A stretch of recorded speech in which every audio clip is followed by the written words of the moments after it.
Hello everybody, this is Mr. DSI Review. Today I'm bringing you another 500 point application review. Another art style game. This one is called Digidrive.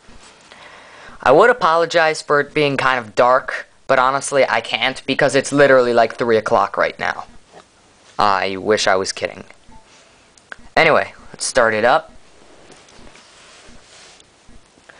This game, unlike most art style games, it can actually be controlled by the stylus or the buttons. It's a little bit, it's definitely unique like the other art style games. There's standard mode and touch mode. They're basically the same thing though, just the controls are different. It's really just up to you which one you think is easier. I'm gonna go with standard mode. And then you have endless versus CPU or versus another player. That's pretty nice. The multiplayer mode, haven't really tried it out too much. It's, I don't know, it's a little bit weird. Anyway, what you basically do, the game can just be summarized with, you pretty much control traffic. And you have these arrows. Later on, once you progress farther, different color arrows and shape arrows are added. And once you get 5 of the same arrow stacked, then what happens is they, well, you'll see. I've almost got 5 in several spots. This kind of just takes arrows away. This happens, and this little fuel container gets filled up. Basically, the goal of the game is to fill up containers of, well, fuel.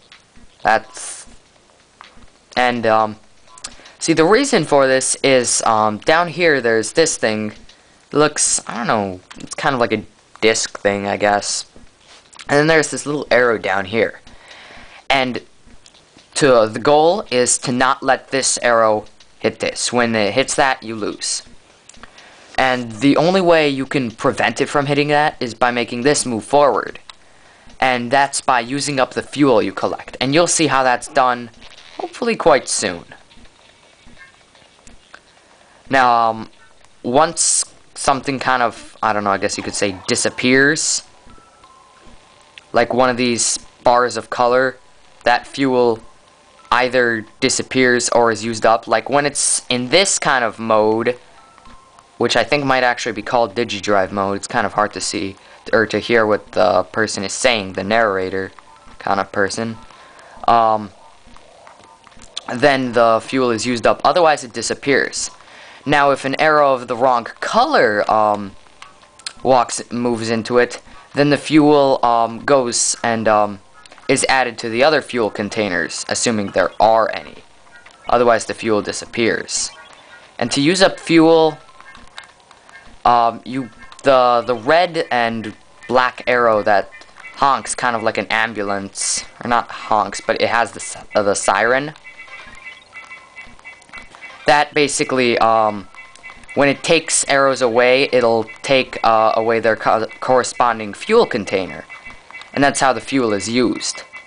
Now this right here gets faster and faster, and only happens when you've got all 4 of those filled up. You'll see there, I moved forward quite a bit. 500 meters, that's pretty good.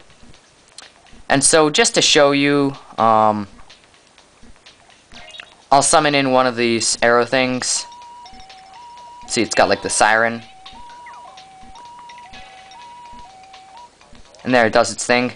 In standard mode, you do that by pressing A. Right there, I got a lot of distance, like 900, like almost 1,000 meters. And every certain amount of distance, you'll get another one of those arrow things. Next one for me is 3,000 meters.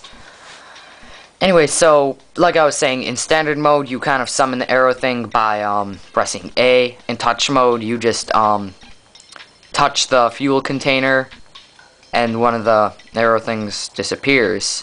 In touch mode, of course, this is down here, and this is up here. That's pretty much all I can say about it. It's definitely interesting. Anyway, once you either exit out or lose, it takes your distance and adds it to the high scores. After you get a certain distance, you'll get a medal, and you can unlock more music difficulty levels and skins. I'm assuming the skin is just a graphical change. For each difficulty level has their own distances that are required to get a medal. Like hard mode has its own distances, normal. I'm assuming there's an easy mode. It's a fun game, I guess. It's a little bit stressful, particularly at first, because you just see all these arrows and you don't really know what to do with them, especially once you get later on or just in hard mode. In hard mode, or in normal mode, you start out with only the black arrows, and as you progress, you find red arrows and then white arrows. I don't know if there's anything after that. Haven't seen anything yet. And in a hard mode, you just start with all three of those appearing. That's pretty much it, I think. It's a pretty good game. Good art style game, too. Yeah, there's only 3 different types of arrows. Kind of shows them right there. It's not the best game. It could be better. I believe it's the remake of some Game Boy game. Game Boy Advance game, actually, from a few years ago. It's pretty good, but with 500 points, there are probably better things you can get. If you've already gotten all the good stuff, then yeah, this is pretty good, actually. The sounds, I guess the sounds are good. Graphics are interesting. I personally don't like them too much, but I guess they're good. It's not the game that matters that much. For a lot of art style games, graphics don't really matter. Besides, of course, you know, pictobits. Because that's all about, you know, the 8-bit graphics. Although, that's 8-bit. Anyway, that's not the point. Yeah, it's a good game. Might get boring after a while. So there's, like I said, probably something better you could get. Yeah, it's definitely not bad. So if you like this review, please rate, comment, subscribe, and I'll see you guys next time.